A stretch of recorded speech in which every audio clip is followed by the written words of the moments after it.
Are you telling me as a tourist, if I go to Nigeria, like why the fuck would you go to Nigeria? Just there's no tourism. Just you want to go see Davido's house? maybe Spotify is setting up and they See Basketball Live. They have a big. I mean, the entertainment industry is robust. That's undeniable.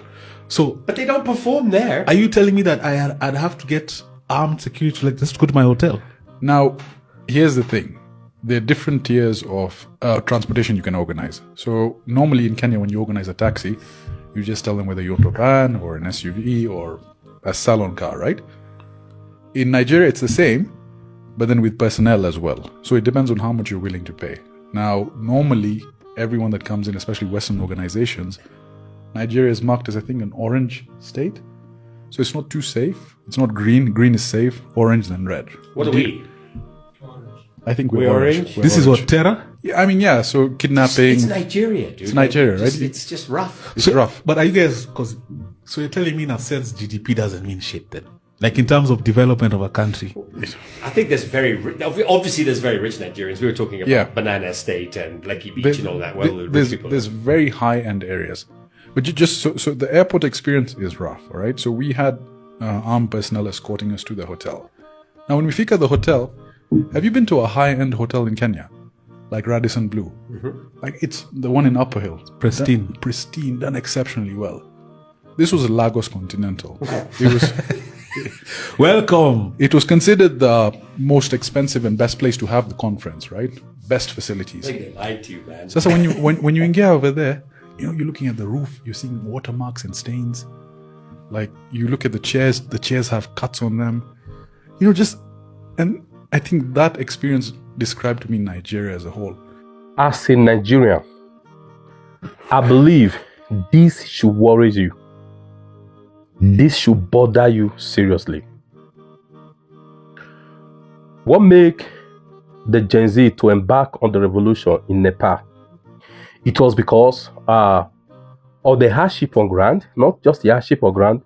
They see politicians' children, they lavish wealth and everything on social media, Haven't you seen that in Nigeria? How about Tinubu's daughter in UK? How about Wike's son? Take a look at this, I'll be back. And then the rings, yours truly, streetwear. So, oh, cool. Yeah. Okay. Oh, and Pancanessa earrings. You see the shades? Oh, these?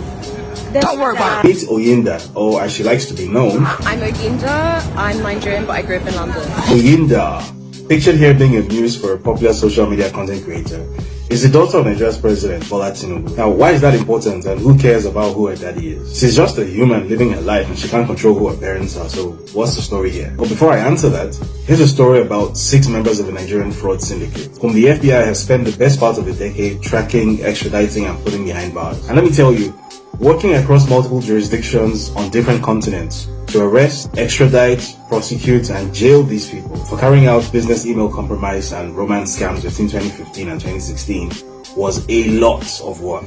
These guys apparently extracted over $6 million from the American victims, and it took 9 years, but the FBI put all of them away, which is fantastic. But here's the problem. So Oyinda's full name is Habibat Oyinda Bola Tinubu, and like many other politically exposed people, she once wanted to buy some property in the US, but she didn't want it appearing under her name. So she created an LLC and got it to do the transaction back in 2013. The company is called WWOMD LLC, and here you can see that it purchased a condo at 255 Hudson Street in Tribeca, New York, for the modest sum of 2.5.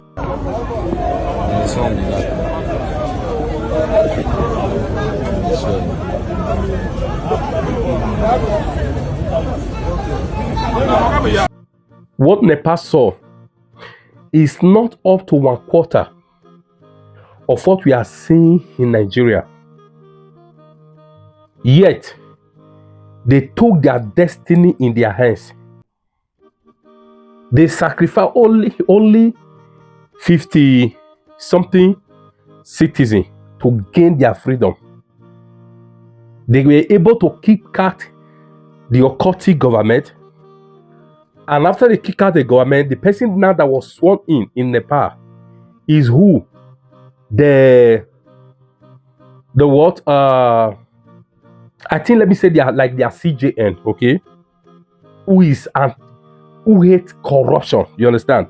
So after they kick out the government, the kind of the no, is it the army general now? But the defense, their chief of defense, okay, now had met with the Gen Z and asked them who do they prefer to be the interim, prime minister.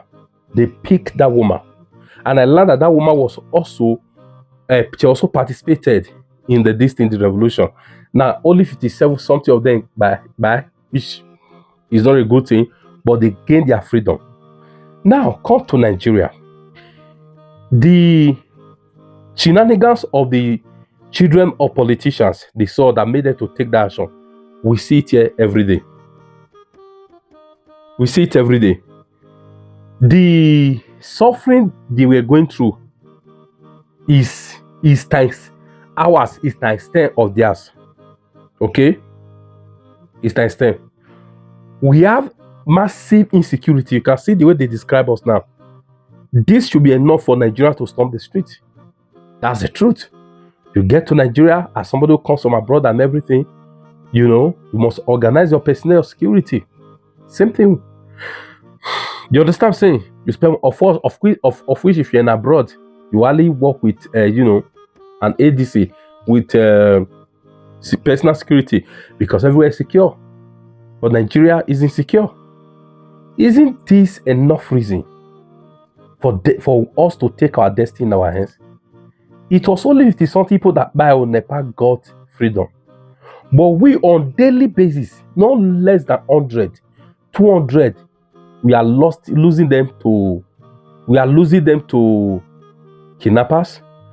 We are losing to terrorists and everything. Why can't we come together? To come together en mass. Can you buy all of us? They can't buy all of us. They can't buy all of us. Why can't we come together to take that action? Why? Why? That's the question I'm asking. Nigerians are buying every day in hundreds, every day. And Nepal only use 50-something. So instead of wasting all this one to terrorists and the rest, can't we all come together like ants and face these devils? Can't we? Can't we? We are the cause of our problem. Oh, that is how I see it. We are the cause of our problem. Why can't we come together to say to these criminals, these devils, enough is enough? Why can't we? Why can't we? That is what I don't understand. Nepal is something that by the God, it happened in Lekki Toll Gate. They ended this thing and everything. Oh my God.